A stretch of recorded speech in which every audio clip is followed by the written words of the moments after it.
नमस्कार, आप देख रहे हैं अनमोल टीवी नेटवर्क और मैं हूं आपके साथ सपना। चलिए रुक कर लेते हैं आज की बड़ी खबरों की तरफ। राजपाल यादव जिस साहब ने अभी कोई रिलीफ दिया नहीं है, फॉर हिम 2 महीने का उनको टाइम दिया गया है। अभी वो ऑर्डर शीट एक बार हम देख लेते हैं, जजमेंट देख लेते हैं क्या लिखा है उसके अंदर, उसके बाद फिर हम आपको ब्रीफ कर पाएंगे। सर, क्या 2 महीने का समय पैसा चुकाने के लिए दिया गया है? नहीं, पैसा चुकाने की तो अभी बात ही नहीं थी, क्योंकि लास्ट टाइम भी राजपाल जी ने जो कोर्ट के सामने रखा था, अपनी बात रखने के बाद उन्होंने यही कहा था कि एक सजा के लिए उनको कई बार सजा, एक अपराध के लिए कई बार सजा नहीं मिल सकती है, और उनको अगर पीछे एग्जीक्यूशन के अंदर वो जेल जा चुके हैं तो एटलीस्ट ये क्लियरिफाई होना चाहिए मेरिट्स के बेसिस पे कि उनको दोबारा क्यों सजा दी जा रही है, क्योंकि चेक मैटर सेम है। अब एक ही चेक मैटर को आप क्रिमिनल और सिविल दोनों में आप कर तो सकते हैं, लेकिन उसके कंटेंट्स फिर देखे जाते हैं। अगर उस एग्रीमेंट के बाद आपने एक और एग्रीमेंट कर लिया तो पुराने एग्रीमेंट सब्जुडिस हो जाते हैं, वो खत्म हो जाते हैं। तो उनका तो अब अगर उनको फिर से रिवाइव करके अगर ये ऑर्डर कुछ पास हुआ है तो वो ऑर्डर देखने के बाद ही पता चलेगा कि साहब जिस साहब ने मेरिट्स के बेसिस पे करा है, क्योंकि एज फार एज जो अभी प्रोनाउंसमेंट हुई थी उसमें पूरी जजमेंट का प्रोनाउंस नहीं होती, कुछ पार्ट ऑफ जजमेंट्स होती है उसके अंदर। तो उसके अंदर तो बेसिकली यही उन्होंने कहा है।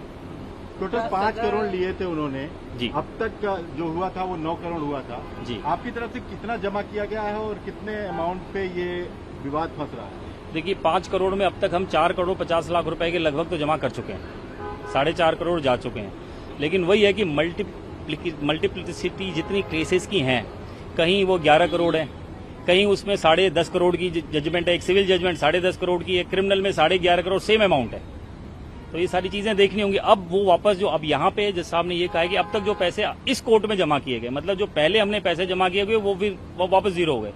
अब यहाँ जो हमने 2.5 करोड़ के लगभग जमा किया था, 2-2.25 करोड़ के लगभग, अब वो एडजस्ट होंगे जो नीचे के अमाउंट थे 11-11.5 करोड़ में। तो अब देखते हैं, एक बार जजमेंट पढ़ लेते हैं, ऑर्डर पढ़ लेते हैं, ऑर्डर शीट के बाद ही हम आप लोगों को क्लेरिफाई कर पाएंगे कि इसके अंदर क्या जज साहब ने अपनी ओपिनियन रखी है। तो अभी जेल जाने का तो कोई खतरा नहीं है? अभी तो जज साहब से हमने यही रिक्वेस्ट की थी, उन्होंने हमें 2 महीने का टाइम दिया है।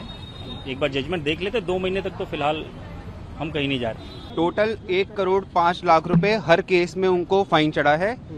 राजपाल यादव के साथ उनकी पत्नी जो है मिसेज राधा राजपाल यादव, उनको भी सजा हुई है।